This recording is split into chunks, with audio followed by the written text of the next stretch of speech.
अस्सलाम वालेकुम स्टूडेंट्स, उम्मीद करते हैं आप सब खैरियत से होंगे और कंटिन्यू करते हैं हमारे चैप्टर नंबर 2 को। लास्ट टॉपिक के अंदर हमने डिस्कस किया था बेसिकली क्या डिस्कस किया था, यूनिट वेक्टर्स को डिस्कस किया था। इसके अलावा हमने जो है multiplication of a vector by number ये हम डिस्कस कर चुके हैं और इसके साथ साथ जो है हमने लास्ट लेक्चर में डिस्कस किया था कि वेक्टर की जो एडिशन होती है उसमें कितनी प्रॉपर्टीज जो हैं वो ओबे करता है। तो हमने इस चीज़ को डिस्कस किया था। आगे कंटिन्यू करते हैं और आज जो हम टॉपिक डिस्कस करने जा रहे हैं उस टॉपिक का नाम है resolution and composition of a rectangular vector. ठीक है, टॉपिक क्या है हमारे पास? Resolution and composition of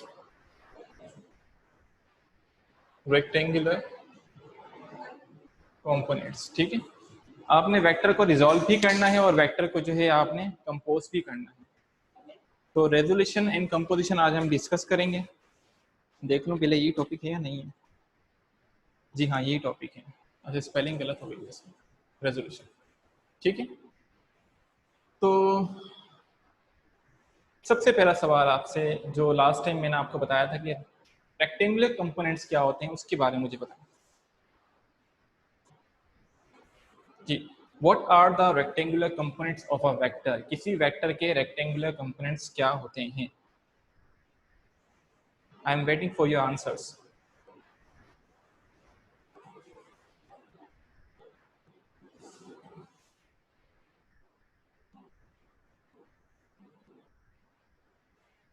No one.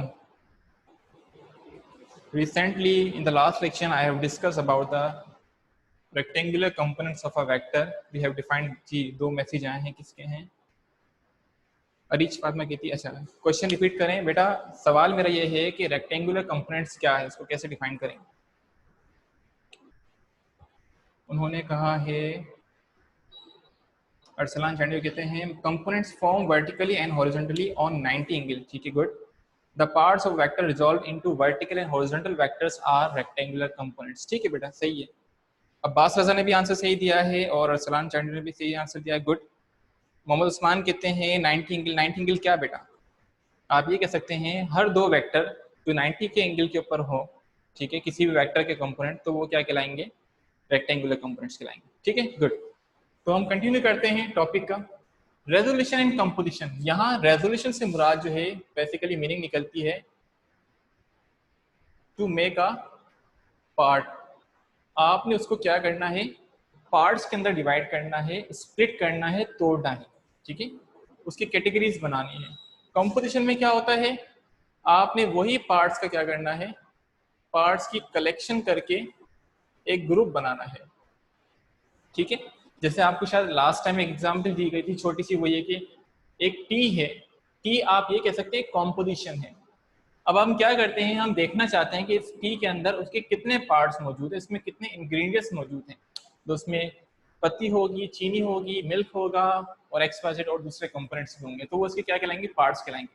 लेकिन हम सारी चीज़ों को गैदर कर लें और गैदर करने के बाद कोई एक चीज़ बनाए, तो वो क्या बनेगी आपके पास? उसका एक कॉम्पोजिशन बनेगा जिसको हम टी का नाम देंगे।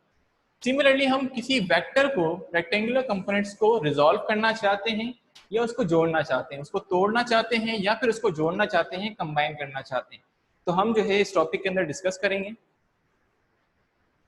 अब कैसे देखें बेटा, सबसे पहले हम डिस्कस करते हैं resolution of a vector. Resolution of a vector, या आपने वैसे मैट्रिक में किया होगा, उसी चीज को हम दोबारा रिपीट करें, इसके अंदर कोई नई चीज नहीं है। और शायद आपको याद हो, मैंने हमारे ऑनलाइन सेशन के फर्स्ट डे में आपको बताया था कि आपका जो फर्स्ट ईयर है फिजिक्स, फर्स्ट ईयर फिजिक्स आपकी जो है कंप्लीटली तकरीबन मैट्रिक ही है। 60 से 70% सारी चीज़ें वही हैं, बस कुछ चीज़ें एडवांस नहीं है, डेरिवेशंस के अंदर ज़्यादा है। तो ये भी वही आपके मैट्रिक वाला टॉपिक है, चैप्टर नंबर 5 वाला, वेक्टर्स वाला, तो उसको हम डिस्कस कर रहे हैं। रेजोल्यूशन ऑफ वेक्टर क्या होता है? आप सपोज करें ये आपके पास एक एक्स वाई प्लेन है और आपने इसके अंदर जो है कोई एक पोजीशन वेक्टर ड्रॉ किया है। ठीक है, पोजीशन वेक्टर जैसे आप सबको पता होगा वो वेक्टर होते हैं जो किसी फिक्स पॉइंट से ड्रॉ किए आपने। हमारे पास फिक्स पॉइंट क्या है यहाँ पर, ये ओरिजिन, ठीक है। और ये वेक्टर कोई ना कोई एक एंगल बना रहा है, फॉर सपोज थीटा, ठीक है बेटा। अब एक वेक्टर है ये एफ, जिसको हम जो है एफ का नाम दे रहे हैं। अब हम देखना चाहते हैं कि इस वेक्टर के आप कितने पार्ट्स बना सकते हैं, कितने हिस्से में इसको आप रिजॉल्व कर सकते हैं। तो रिजॉल्व करने का सिंपल तरीका ये होता है, हर वेक्टर की जो हेड होती है, आप समझ रहे होंगे, ठीक है। एक ये वेक्टर है, this is head of a vector, this is tail of a vector. हर वेक्टर की जो हेड होती है, उस हेड से हम एक प्रोजेक्शन को ड्रॉ करते हैं, ठीक है। उस हेड से हम एक प्रोजेक्शन को ड्रॉ करते हैं, एक शेडो को, एक साय को ड्रॉ करते हैं, जो बिल्कुल स्ट्रेट जाता है और गिरता है कहां पर, एक्स एक्सिस के ऊपर। तो ये जो आपके पास कंपोनेंट्स कहलाएगा, ये वाला कंपोनेंट, चूंकि ये लाया करता है, सिमिलर है, एक जैसा है, कहां पे लाया करता है, वाई एक्सिस में, तो ये इसका जो है एफ वाई कॉम्पोनेंट कहलाएगा। और बाकी आपके पास जो रिमेनिंग ये बच गया, ये कंपोनेंट आपके पास कहलाएगा उसका एक्स कंपोनेंट। क्यों? क्योंकि ये एक्स एक्सिस में लाया करता है। मैं अगेन रिपीट कर दूं, हम यहाँ किसी वेक्टर के कंपोनेंट्स करना चाहते हैं, ठीक है। तो कंपोनेंट्स करने के लिए हर वेक्टर के हेड से आप एक प्रोजेक्शन गिराएंगे। प्रोजेक्शन आप शायद समझ रहे होंगे। सपोज करें अगर ये एक वेक्टर है और यहाँ आपके पास कोई टॉर्च है, तो टॉर्च को जब उसकी लाइट को इसकी पेन की हेड के ऊपर आप ड्रॉ करेंगे, सस्पेंड करेंगे, फॉल करेंगे, तो उसका जो शेडो जो गिरेगा वो नीचे की तरफ गिरेगा। अगर लाइट ऊपर है तो शेडो उसके नीचे की तरफ आएगा, लाइट यहाँ पर है तो शेडो उसका जो है बैक साइड जाएगा, ठीक है। सपोज करें यहाँ पर कोई भी आपके पास एक लाइट सोर्स है, वो लाइट सोर्स जो है वो क्या कर रही है, इसके ऊपर फॉल की जाती है। अब वो फॉल जैसी होती है तो इसका शेडो नीचे की तरफ गिरेगा, तो ये आपके पास एक वेक्टर मिल जाएगा, दिस इज, तो ये इसका कंपोनेंट मिल जाएगा, इसको हम नाम देंगे F I component, this is F x component, ठीक है। यहाँ तक कोई बात? और याद रखें, क्योंकि हम ये पहले डिस्कस कर चुके हैं कि ये कंपोनेंट जो होते हैं कहलाते हैं क्या, रेक्टेंगुलर कंपोनेंट। अब क्यों नाम देते हैं इनको रेक्टेंगुलर कंपोनेंट, आप देख सकते हैं एफ वाई और एफ एक्स के दरमियान जो एंगल बनेगा वो कितना बनेगा, 90 डिग्री बनेगा। ये हम पहले ही चीज डिस्कस कर चुके हैं कि जो कंपोनेंट्स होते हैं वो सारे रेक्टेंगल होते हैं, कितने, 90 के एंगल के ऊपर होते हैं, ठीक है बेटा। तो यहां तक कोई बात, अगर सवाल पूछना चाहें सिर्फ इस स्टेज तक तो आप कमेंट में जो है चैट में मैसेज कर सकते हैं। यहां तक कोई बेटा सवाल?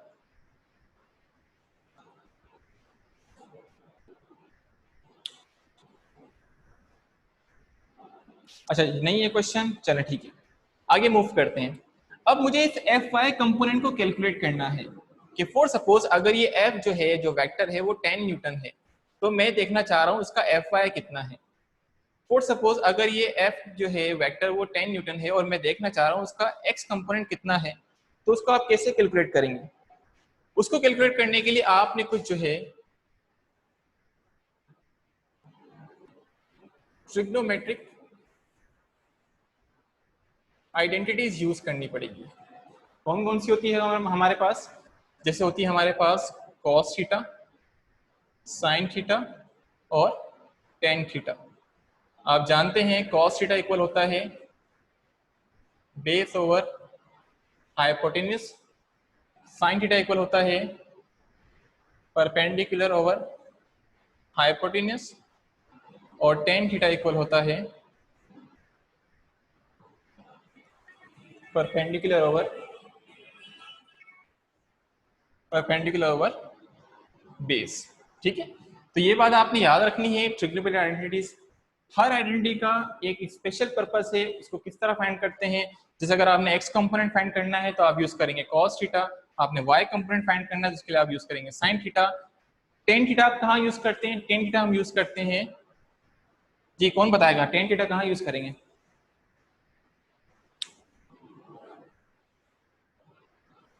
जी कोई भी बताए? वैसे बेटा ये सारी बातें पुरानी है, मैं कोई आपको नई चीज नहीं बता रहा हूँ, आपने बताना है ये टेन थीटा कहाँ यूज करेंगे, चलिए बताएं। मैट्रिक क्लास चैप्टर 5 में आप ये चीज पढ़ के आ चुके हैं, वेक्टर्स के चैप्टर में।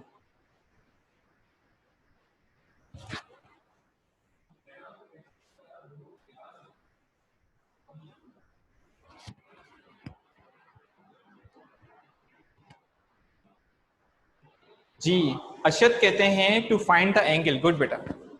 आप ये फाइंड करना चाहते हैं कि जो एक नया वेक्टर ड्रॉ होगा किसी कंपोनेंट्स को ऐड करने के बाद, तो वो जो वेक्टर ड्रॉ होगा वो अपना एक्स एक्सिस से कितना एंगल बना रहा है, उसकी डायरेक्शन क्या है। तो आप डायरेक्शन भी कह सकते हैं, एंगल भी कह सकते हैं, और उस एंगल और डायरेक्शन को फाइंड करने के लिए हम यूज करते हैं टेन थीटा। चलिए तो बात की बात है, हम आगे मूव करते हैं। अच्छा जी, तो अब आपने ये एक्स कंपोनेंट फाइंड करना है, तो एक्स कंपोनेंट फाइंड करने के लिए आप ये पहले मेंशन करें, टू फाइंड द, या ऐसे लिख सकते हैं आप,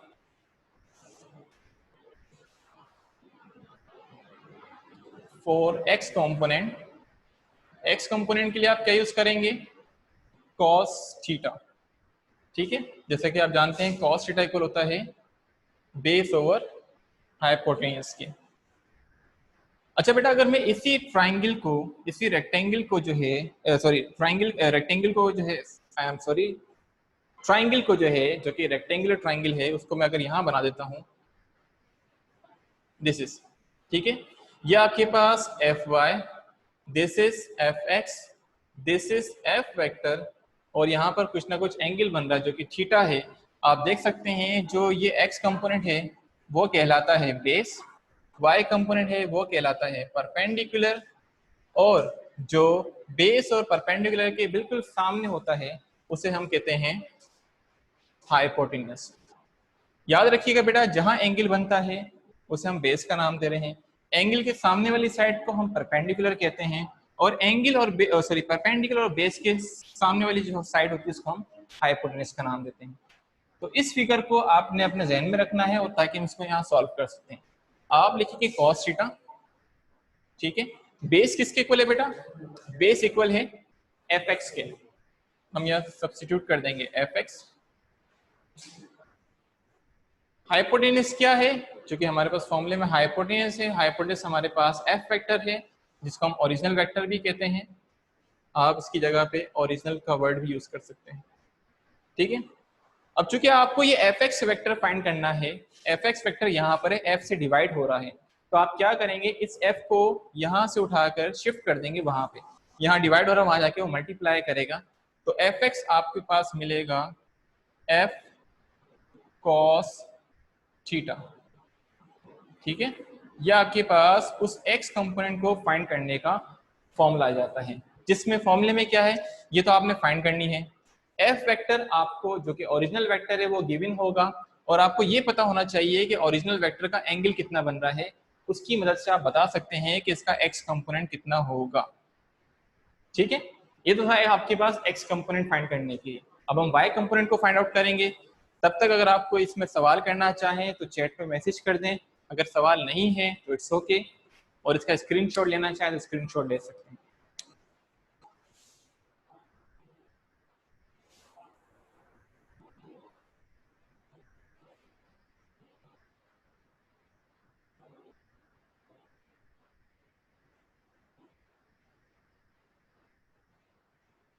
ठीक है, उस्मान भी कह रहे हैं कि एंगल फाइंड करने के लिए इसको यूज करते हैं, हसान चौहान भी कह रहे हैं गुड बेटा। चलें, स्क्रीनशॉट ले लिया होगा, आई होप सो। मैं इसको रख कर रहा हूँ।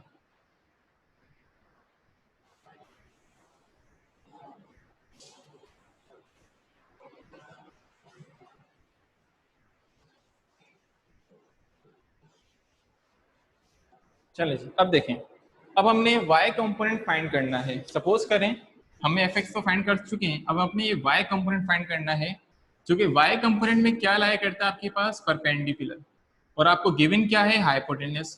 तो परपेंडिकुलर और हाइपोटेन्यूज आपको कहाँ मिलेगा, परपेंडिकुलर ओवर हाइपोटेन्यूज आपको मिलेगा ओनली साइन थीटा के अंदर।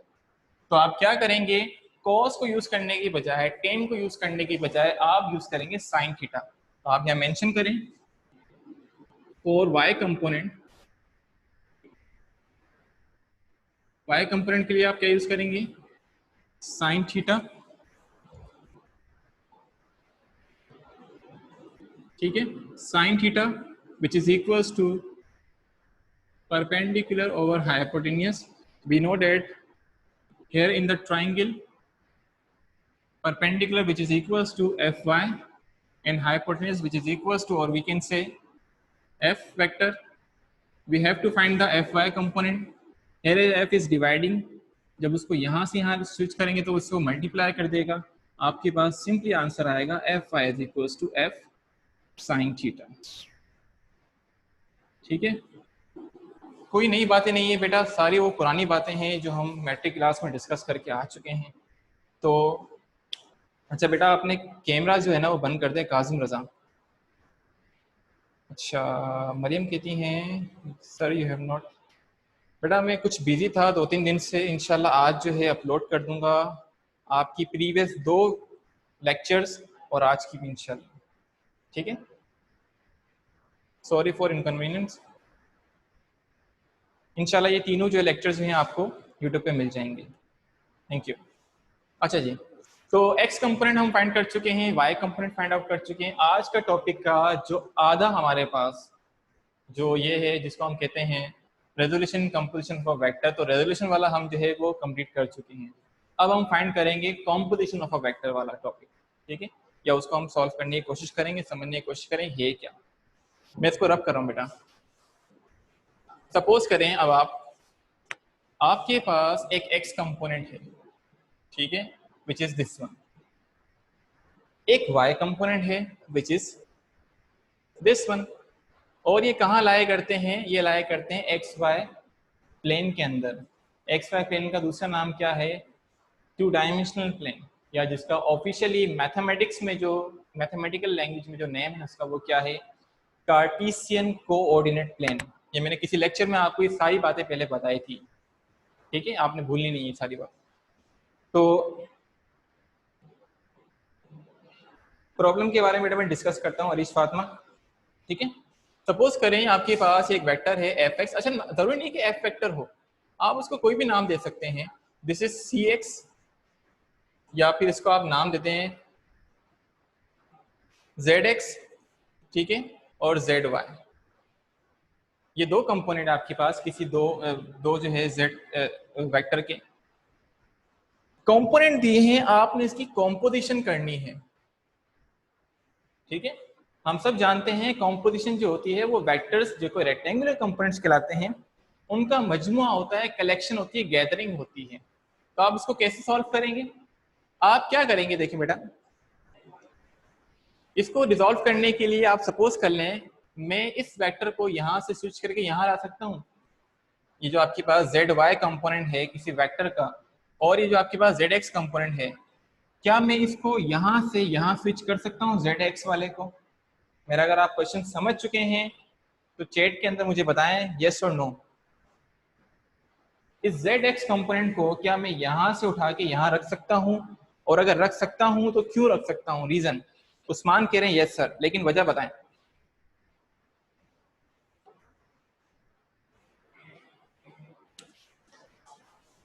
सेम साइड, सेम साइड का क्या मतलब बेटा। अच्छा अभी बताएं ये चीज, ये वेक्टर कौन सा कहलाएगा आपके पास। मैंने यहाँ 0 बनाया है तो इसका मतलब क्या है, ये 0 नहीं, ये ओ है, और ओ रिप्रेजेंट करता है ओरिजिन को। अच्छा एक मिनट,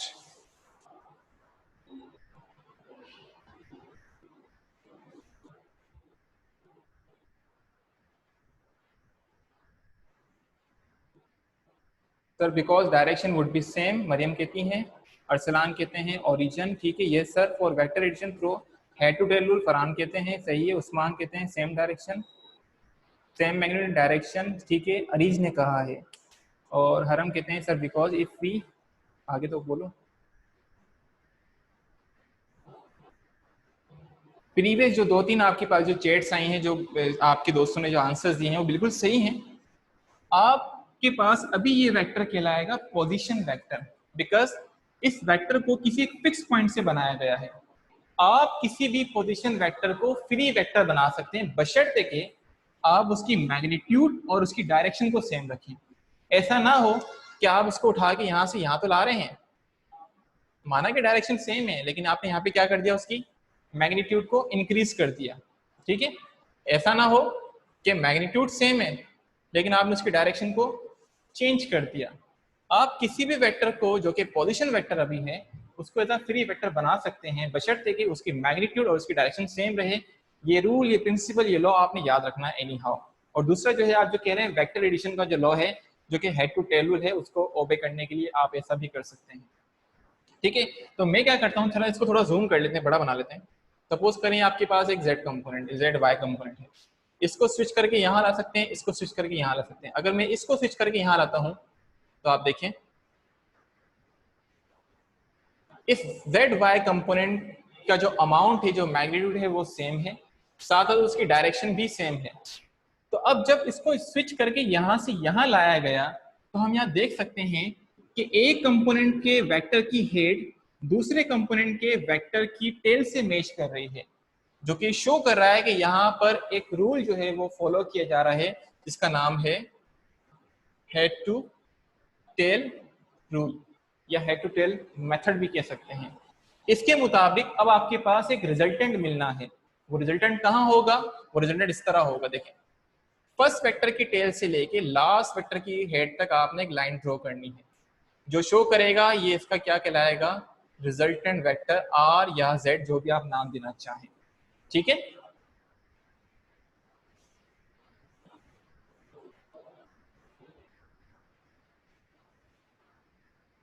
सर सीधा बोर्ड क्लियरिटी इज ब्लर। बेटा ब्लर क्यों हो रहा है? सही है, मेरे ख्याल में तो क्लियर है, आई होप सो, हर चीज वाज़ेह नजर आ रही है।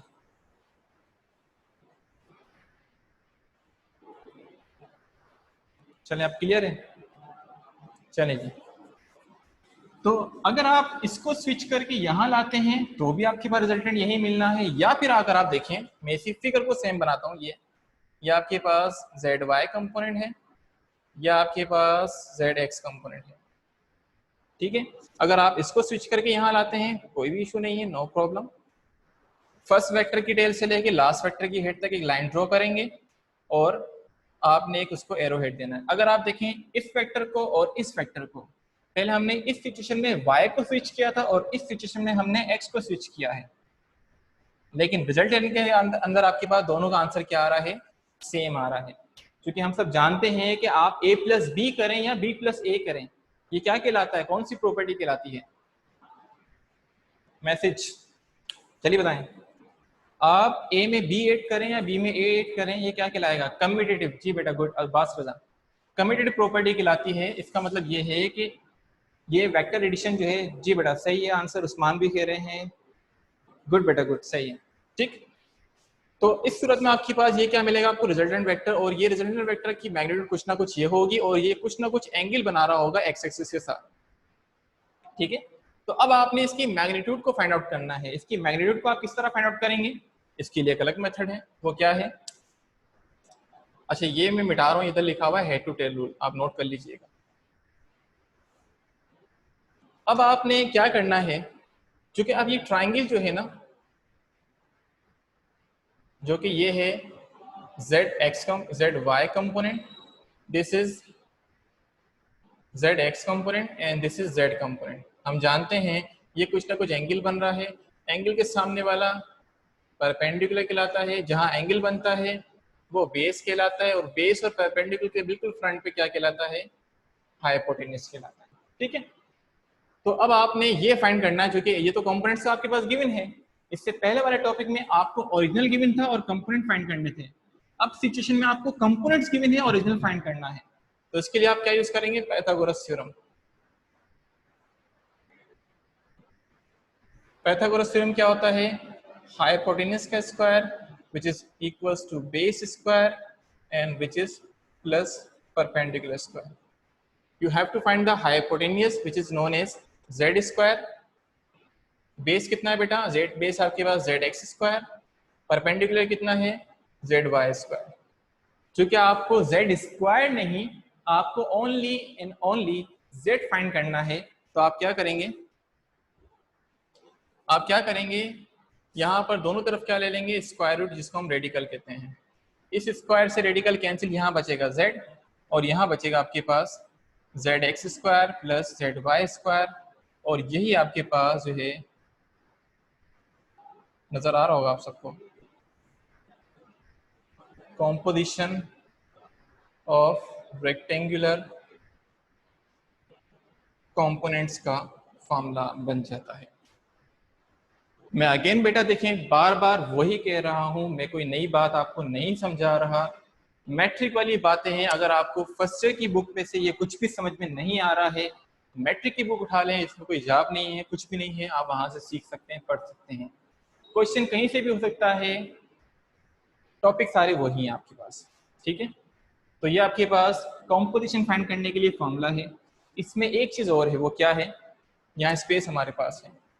मैंने ये वेक्टर तो निकाल लिया, z या r या इसको आप जो भी आप नाम देना चाहे, a to z कोई भी, जिसके हम इस चैप्टर के स्टार्ट में हम पहले डिस्कस कर चुके हैं कि वेक्टर को आप किसी भी सिंबल से, जो कि a से z हो सकता है, उसको आप रिप्रेजेंट कर सकते हैं। ठीक है, तो कोई भी सिंबल हो सकता है। अब आपने देखना है कि ये जो और आपका कॉम्पोजिशन वेक्टर आया है, ये कितने एंगल पे बन रहा है, 0 डिग्री है, 90 डिग्री है, 180 है, कितना है, हाउ मच। तो एंगल फाइंड करने की, अब देखें एक चीज और मजे की बात, ये आपको गिवन क्या था, जेड वाई और जेड एक्स, यानी कि परपेंडिकुलर और बेस। तो परपेंडिकुलर और बेस आपको कहाँ मिलता है, अभी बताया था मैंने आपको, किस ट्रिग्नोमेट्रिक आइडेंटिटी मिलता है।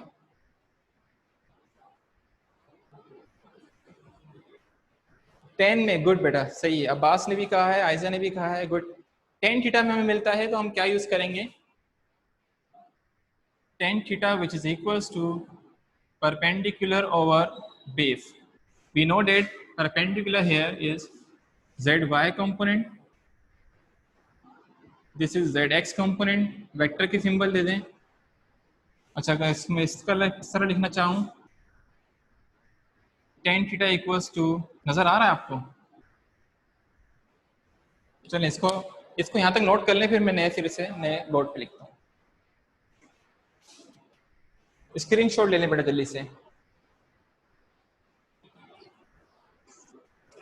बस ये एक लास्ट चीज आपको बता रहे हैं, टाइम नहीं फिर हमारे पास, फिर क्वेश्चन आंसर सेशन रखते हैं। चलिए,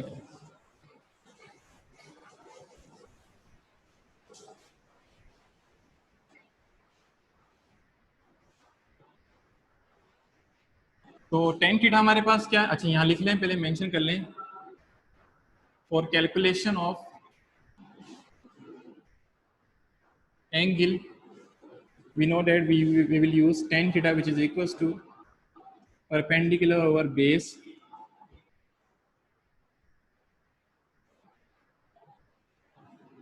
ठीक है।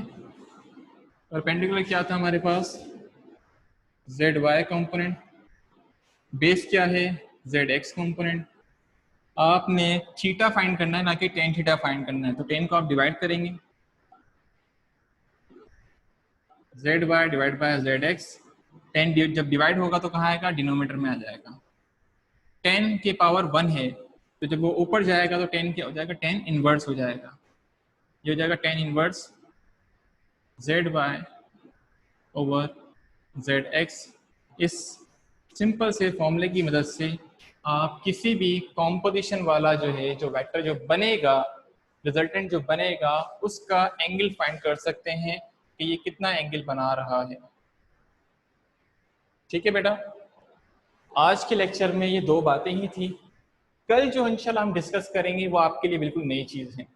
तो मैं आपसे ये रिक्वेस्ट करता हूँ कि जो टॉपिक है कि addition of a vector by rectangular components, अभी जो हमने वेक्टर के एडिशन की है ना, वो simply vector to vector addition किया है। अब हम पहले वेक्टर के कंपोनेंट्स करेंगे, फिर उनके कंपोनेंट्स के एडिशन करेंगे, और फिर उसको हम जो है देखेंगे रिजल्ट हमारे पास क्या आता है। तो थोड़ा सा टॉपिक आप वो पहले पढ़ लीजिएगा, और फिर कोई क्वेश्चन हो आपको समझ में ना आ रही हो तो भले हम उससे पहले भी डिस्कस कर सकते हैं, टॉपिक स्टार्ट करने से पहले, इसमें कोई इशू नहीं। ठीक है जी। अच्छा, ये क्या पूछ रहे हैं क्वेश्चन, अच्छा यहाँ तक बेटा मेरा मेरा तो लेक्चर हो गया कंप्लीट। आपका क्वेश्चन है, मैं एक मिनट देख लूँ।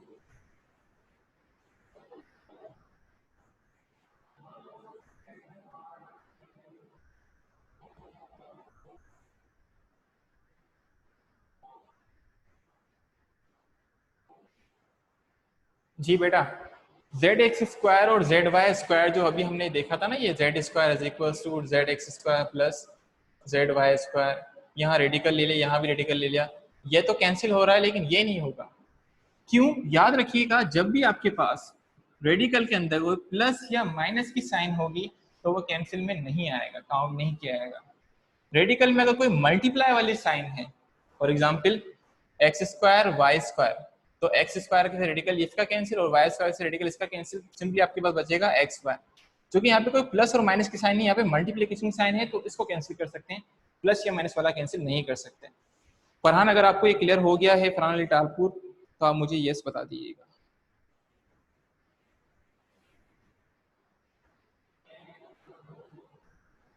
जी उस्मान, आपने सही कहा कि दोनों पे जो है स्क्वायर है, सॉरी दोनों पे स्क्वायर है। नहीं नहीं नहीं नहीं, स्क्वायर तो बेटा सही है, दोनों पे होगा, लेकिन आप ये देखें दोनों के साथ जो है वो एक में प्लस आ रहा है या फिर माइनस आ रहा है, तो इस सिचुएशन में ये जो है स्क्वायर या फिर ये स्क्वायर इससे कैंसिल नहीं होगा। हाँ, एक पे होता तो हो सकता था, सेपरेट भी नहीं होंगी। Understood sir, good.